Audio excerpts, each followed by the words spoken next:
किसी समय की बात है।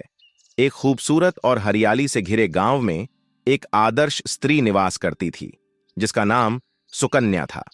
सुकन्या एक पतिव्रता, धार्मिक और संवेदनशील महिला थी, जो अपने पति और सास ससुर के साथ एक साधारण लेकिन सुखी जीवन जी रही थी। सुकन्या का जीवन, सुकन्या की गहरी धार्मिकता और दया ने उसे गांव में एक आदर्श महिला बना दिया था।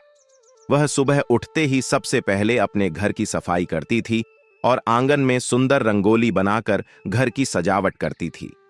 इसके बाद वह स्नान करके तुलसी के पौधे को जल अर्पित करती थी और देवी देवताओं की पूजा करती थी। सुकन्या का पति संजय एक व्यापारी था, जो अपने अनाज की दुकान पर काम करता था। संजय को सुकन्या से बहुत प्यार था और वह हमेशा उसकी तारीफ करता था। सुकन्या की उदारता गांव में प्रसिद्ध थी। वह न केवल अपने परिवार के प्रति समर्पित थी, बल्कि पड़ोसियों और जरूरतमंदों की भी मदद करती थी।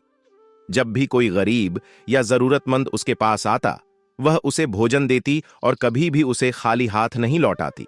सुकन्या की दया और उदारता की वजह से गांव वाले उसे देवी अन्नपूर्णा का रूप मानते थे। एक दिन एक पड़ोसन सुकन्या के घर आई और कहा, सुकन्या बहन, मेरे घर पर बहुत सारे मेहमान आए हैं और मैं भोजन बनाने के लिए चकला बेलन और तवा मांगने आई हूं। अगर आप मुझे थोड़े समय के लिए ये दे दें तो मुझे बहुत मदद होगी। सुकन्या बिना किसी संकोच के चकला बेलन और तवा उसे दे देती है। फिर कुछ समय बाद एक और पड़ोसन सुकन्या के पास आती है और कहती है, मेरा घर बहुत गंदा हो गया है और मुझे साफ करने के लिए झाड़ू की जरूरत है। कृपया मुझे थोड़ी देर के लिए झाड़ू दे दीजिए। सुकन्या झाड़ू दे देती है और पड़ोसन झाड़ू लेकर चली जाती है। इसके बाद एक तीसरी पड़ोसन आई और कहती है, मेरी बेटी के लिए अच्छे कपड़े चाहिए, लेकिन मेरे पास अच्छे कपड़े नहीं हैं। कृपया मुझे थोड़ी साड़ी और गहने दे दो ताकि मैं उसे पहनने के लिए दे सकूं। सुकन्या तुरंत साड़ी और गहने दे देती है। रात को जब संजय घर लौटता है तो वह गहरे दुखी और निराश दिखता है। उसने बताया कि उसकी दुकान लूट ली गई है और सारा धन चोरी हो गया है। सुकन्या ने घर की तिजोरी में देखा तो वहां भी सारा पैसा गायब था। संजय ने सुकन्या को आरोपित किया और कहा कि उसके उदारता और दानशीलता के कारण यह सब हुआ है। संजय के गुस्से और सास की नाराजगी के बाद सुकन्या को घर से निकाल दिया गया। उसने सोचा कि उसका पति उसे स्वीकार नहीं करेगा और वह मां लक्ष्मी के मंदिर में गई, जहां उसने मां लक्ष्मी से प्रार्थना की, हे मां लक्ष्मी, मैंने ऐसा कौन सा पाप किया है कि आप मुझसे नाराज हो गई हैं? कृपया मुझे सही मार्गदर्शन दें। मां लक्ष्मी सुकन्या के सामने प्रकट हुईं और कहा, सुकन्या, तुम्हारी दया और उदारता में कोई बुराई नहीं है, लेकिन तुमने कुछ महत्वपूर्ण वस्तुएं दूसरों को दे दी जो कि तुम्हारे घर की पवित्रता के लिए आवश्यक थीं। मां लक्ष्मी ने सुकन्या को बताया कि घर की निम्नलिखित वस्तुओं को कभी भी दूसरों को नहीं देना चाहिए। चकला बेलन और तवा, ये वस्तुएं रसोई में सबसे महत्वपूर्ण होती हैं। इन्हें दूसरों को देने से घर की पवित्रता और मां लक्ष्मी का वास प्रभावित होता है। झाड़ू, घर की सफाई के लिए झाड़ू अत्यंत महत्वपूर्ण होती है। इसे दूसरों को देने से घर की स्वच्छता और मां लक्ष्मी का वास प्रभावित होता है। आभूषण, आभूषण या गहने एक स्त्री के श्रृंगार का हिस्सा होते हैं।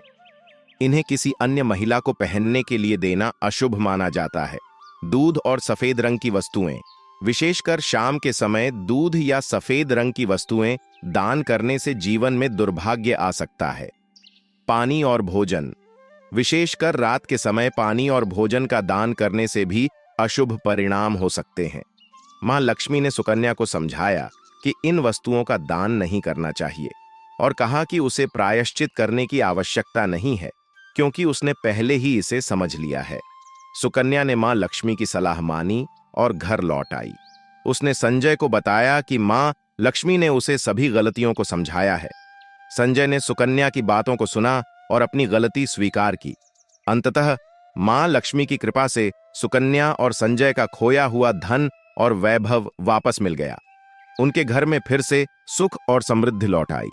सुकन्या ने घर की इन महत्वपूर्ण वस्तुओं को दूसरों को नहीं देने का संकल्प लिया और अपने जीवन में खुशहाली और समृद्धि बनाए रखी।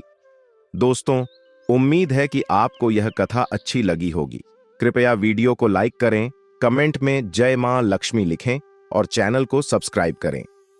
धन्यवाद। सुकन्या के जीवन में एक नया मोड़ आ गया था। उसकी गहरी तपस्या और समर्पण ने मां लक्ष्मी की कृपा को आकर्षित किया था। यह घटना न केवल सुकन्या के जीवन के लिए एक सीख थी, बल्कि सभी के लिए एक महत्वपूर्ण संदेश भी थी कि हमें अपनी पवित्र वस्तुओं की महत्वता को समझना चाहिए और उनकी पवित्रता बनाए रखनी चाहिए। सुकन्या और संजय की कहानी केवल व्यक्तिगत उन्नति की नहीं, बल्कि सामाजिक जागरूकता की भी थी। इसने हमें यह सिखाया कि सच्ची दया और उदारता का मतलब है कि हमें अपनी पवित्रता और आत्मसम्मान को बनाए रखना चाहिए।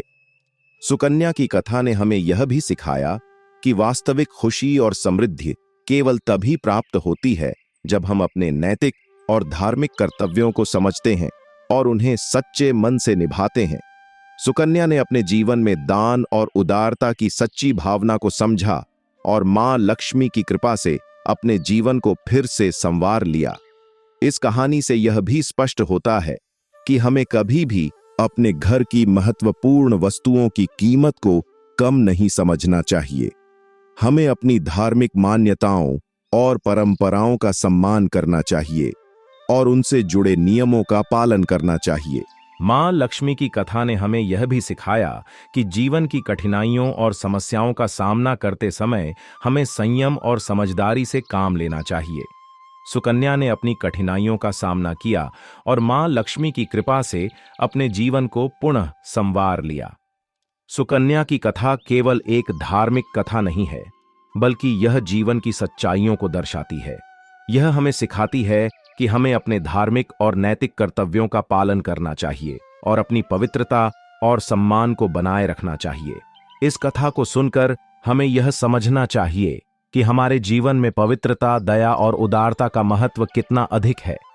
हमें अपनी परंपराओं और धार्मिक मान्यताओं का सम्मान करना चाहिए और उन्हें अपने जीवन में लागू करना चाहिए। दोस्तों, इस कथा को पढ़ने के बाद हमें अपने जीवन में सुकन्या की तरह संयम, समझदारी और दया का पालन करना चाहिए और अपनी पवित्र वस्तुओं की महत्वता को समझना चाहिए। उम्मीद है कि यह कथा आपके जीवन में भी कुछ सकारात्मक परिवर्तन लाएगी। कृपया इस कथा को अपने दोस्तों और परिवार के साथ साझा करें और हमें बताएं कि आपको यह कथा कैसी लगी। धन्यवाद।